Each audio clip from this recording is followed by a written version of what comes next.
Hi ಎಲ್ಲರಿಗೂ ನಮಸ್ಕಾರ. Welcome to my YouTube channel. ಇವತ್ತು ನಾವೆಲ್ಲರೂ ಹೋಗ್ತಾ ಇರೋದು ಆದಿಚುಂಚನಗಿರಿಗೆ. ಮೊದಲನೇದಾಗಿ ಹೋಗ್ಬೇಕಾದ್ರೆ ಕೊಳ ತೋರಿಸ್ಕೊಂಡು ಹೋಗ್ಬಿಡ್ತೀನಿ, ಏಕೆಂದರೆ ಇಲ್ಲಿಗಷ್ಟೇ ನಾವು ಇಲ್ಲೇ ಸ್ಟಾಪ್ ತೊಗೊಂಡು ಇಳ್ಕೊಂಬಿಟ್ಟು ಆಟೋದಲ್ಲಿ ಬಂದಿದ್ದು. ಸೊ ನೋಡ್ಕೊಂಡು ನೆಕ್ಸ್ಟ್ ಮತ್ತೆ ಬೇರೆ ಆಟೋ ಕೈ ಹೊಡ್ಕೊಂಡು ಹೋಗ್ತಾ ಇದ್ದೀವಿ. ಏನಪ್ಪ ಸ್ಪೆಷಲ್ ಅಂದರೆ ಬೆಟ್ಟ ಹತ್ತೋಷ್ಟೊಂದು ಸೀನ್ ಇಲ್ಲ. ಯಾಕೆ ಅಂತ ಅಂದರೆ ಹೆವಿ ಬಿಸಿಲಿದೆ. ಈ ಟೈಮಲ್ಲಂತೂ ಬೆಟ್ಟ ಹತ್ತಕ್ಕಂತೂ ಆಗೋದೇ ಇಲ್ಲ. ಸೊ ಹಾಗಾಗಿ ಬೆಟ್ಟದ ಮೇಲುಗಡೆನೇ ಹೋಗ್ತಾ ಇದ್ವಿ.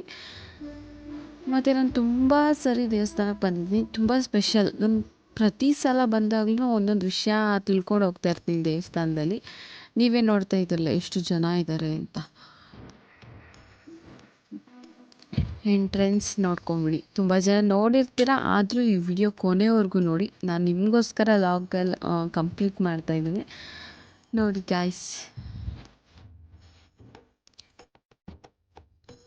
ಬೆಟ್ಟ ಕೆಳಗಡೆಯಿಂದ ನೋಡೋಕೆ ಎಷ್ಟು ಚೆನ್ನಾಗಿ ಕಾಣಿಸುತ್ತೋ, ಮೇಲ್ಗಡೆ ಫುಲ್ಲು ಬೆಟ್ಟ ಹತ್ತಿ ಕೆಳಗಡೆ ನೋಡೋದಕ್ಕೆ ಅಷ್ಟೇ ಸುಂದರವಾಗಿ ಕಾಣಿಸುತ್ತೆ.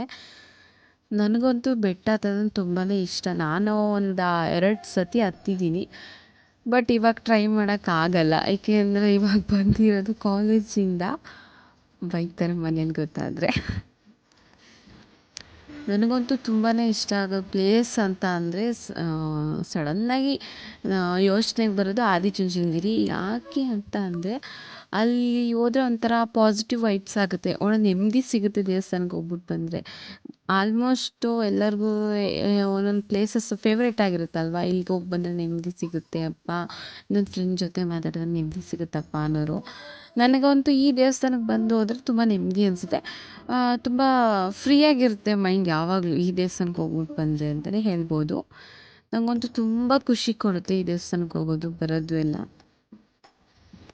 ನೀವೇ ನೋಡ್ತಾ ಇದ್ರಲ್ಲ, ದೇವಸ್ಥಾನ ಮಾತ್ರ ಸೂಪರಾಗಿದೆ. ಯಾರ್ಯಾರು ಬಂದು ನೋಡಿಲ್ಲ ದೇವಸ್ಥಾನ, ಎಲ್ಲರೂ ಬಂದು ದೇವಸ್ಥಾನ ನೋಡಿ ಅಂತ ಕೇಳ್ತೀನಿ.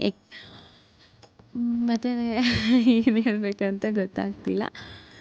ಸೊ ನೆಕ್ಸ್ಟ್ ಬನ್ನಿ ದೇವಸ್ಥಾನದ ಒಳಗಡೆ ಹೋಗೋಣ. ಸ್ಟಾರ್ಟಿಂಗ್ ದೇವಸ್ಥಾನದ ಒಳಗಡೆ ಬರ್ತಿದ್ದಂಗೆ 62 ಕಂಬಕ್ಕೂ ವಿಗ್ರಹಗಳನ್ನ ಕೆತ್ತಿಟ್ಟಿರ್ತಾರೆ ಭೈರವಂದು. 62 ಕಂಬದಲ್ಲಿರೋ ಭೈರವಗಳಿಗೂ 62 ಥರದ್ದು ಹೆಸರುಗಳನ್ನ ಇಟ್ಟಿರ್ತಾರೆ. ಹೇಳ್ಬೇಕಂದ್ರೆ ಇಲ್ಲೊಂದೇನು ಪ್ರಾಬ್ಲಮ್ ಅಂತ ಅಂದರೆ ವಿಡಿಯೋ ಮಾಡೋಕ್ಕಾಗಲ್ಲ ಜಾಸ್ತಿ. ಹೊರಗಡೆ ವಿಡಿಯೋ ಮಾಡ್ಬೋದು, ದೇವ್ರನ್ನೆಲ್ಲ ಒಳಗಡೆ ತೋರ್ಸೋದಕ್ಕಾಗಲ್ಲ. ಮೊದಲೇ ಹೇಳ್ತಾ ಇರ್ತಾರೆ ಮೊಬೈಲ್ ಫೋನ್ ಎಲ್ಲ ಅಲೋ ಇರೋಲ್ಲ, ಫೋಟೋಸ್ ಎಲ್ಲ ತೆಗಿಬೇಡಿ, ವೀಡಿಯೋಸ್ ತೆಗಿಬೇಡಿ ಅಂತ. ಆದರೆ ಸ್ವಲ್ಪ ವೀಡಿಯೋಸ್ ಮಾಡಿದ್ದೀನಿ, ಯಾಕಂದರೆ ನೀವು ನೋಡಬೇಕಲ್ಲ, ಅದಕ್ಕೋಸ್ಕರ. ಒಂದಿನ ತುಂಬಾ ರಶ್ ಇರುತ್ತೆ ಅಂದರೆ ಆರಾಮಾಗಿ ಹೋಗ್ಬಿಟ್ಟು ಬರ್ಬೋದು. ಒಂದು 10-15 ನಿಮಿಷದಲ್ಲಿ ದೇವ್ರ ದರ್ಶನ ಆಗುತ್ತೆ ನೆಮ್ಮದಿಯಾಗಿ. ಆದರೂ ಒಂಥರ ರಶ್ ಇದ್ದಾಗಲೇ ನೆಮ್ಮದಿಯಾಗಿ ದರ್ಶನ ಮಾಡೋಕ್ಕೆ ತುಂಬಾ ಖುಷಿ ಆಗುತ್ತೆ ಅಂತ ಹೇಳ್ಬೋದು. ನೀವೇ ನೋಡ್ತಿದ್ರೆ 68 ಕಂಬದಲ್ಲಿರೋ ಭೈರವಗಳನ್ನ. So let's go. ಇನ್ನು ಮುಂದೆ ಸಾಗ್ತಿದ್ರೆ ನಿಮಗೂ ಹಲವಾರು ವಿಷಯಗಳು ಗೊತ್ತಾಗುತ್ತೆ. ನನಗೆ ಗೊತ್ತಿರೋಷ್ಟು ನಾನು ಹೇಳ್ತೀನಿ, ನಿಮಗೆ ಗೊತ್ತಿರೋಷ್ಟು ನೀವು ಕಮೆಂಟ್ ಮಾಡಿ.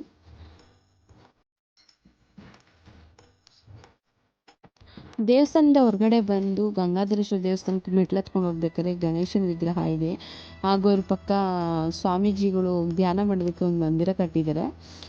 ಮೆಟ್ಲು ಹತ್ಕೊಂಡು ಹೋಗ್ತಾ ಒಂದು ದೊಡ್ಡ ನಂದಿ ಸಿಗುತ್ತೆ. ನಂದಿದು ಏನು ವಿಶೇಷತೆ ಅಂದರೆ ಎಲ್ಲರಿಗೂ ಗೊತ್ತಿರುತ್ತೆ, ನಂದಿ ಕಿವಿಲಿ ಏನೇ ಹೇಳಿದ್ರು ಅದು ಬೇಗನೆ ನೆರವೇರುತ್ತೆ ಅಂತ. ನನಗಂತೂ ಆಗಿದೆ.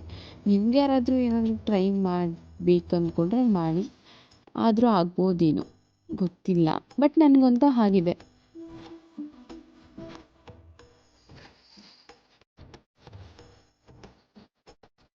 ನೀವೇ ನೋಡ್ತಾ ಇದ್ದೀರಾ ಎಷ್ಟು ಚೆನ್ನಾಗಿ, ಎಷ್ಟೊಂದು ದೇವಸ್ಥಾನಗಳಿದ್ದಾವೆ ಇಲ್ಲಿ. ನೆಕ್ಸ್ಟ್ ಗಂಗಾಧರೇಶ್ವರ ಸ್ವಾಮಿ ದೇವಸ್ಥಾನ ನೋಡ್ತಾ ಇದ್ವಿ. ಬೆಟ್ಟಕ್ಕೆಲ್ಲ ಗಂಗಾಧರೇಶ್ವರ ಸ್ವಾಮಿ ದೇವಾಲಯನೇ ಪ್ರಥಮ ಸ್ಥಾನ ಪಡ್ಕೊಂಡಿದೆ ಅಂತಲೇ ಹೇಳ್ಬೋದು. ನೋಡಿ ನೀವು ಗಂಗಾಧರೇಶ್ವರ ಸ್ವಾಮಿ ದೇವಾಲಯನ.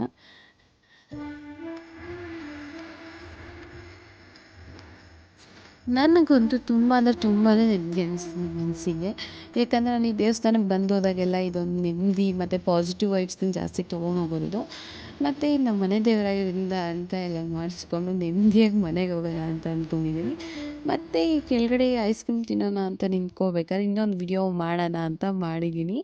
ವ್ಯೂ ಪಾಯಿಂಟ್ ಮಾತ್ರ ಸಖತ್ತಾಗಿದೆ. ಇಲ್ಲಿನ ಜಾಗನೂ ತುಂಬಾ ಚೆನ್ನಾಗಿದೆ. ಒಳ್ಳೆ ಗಾಳಿ, ಒಳ್ಳೆ ಪಾಸಿಟಿವ್ ವೈಬ್ಸ್ ಎಲ್ಲ ನೆನೆಸ್ಕೋತಿದ್ರೆ ತುಂಬಾ ಖುಷಿ ಆಗ್ತಿದೆ.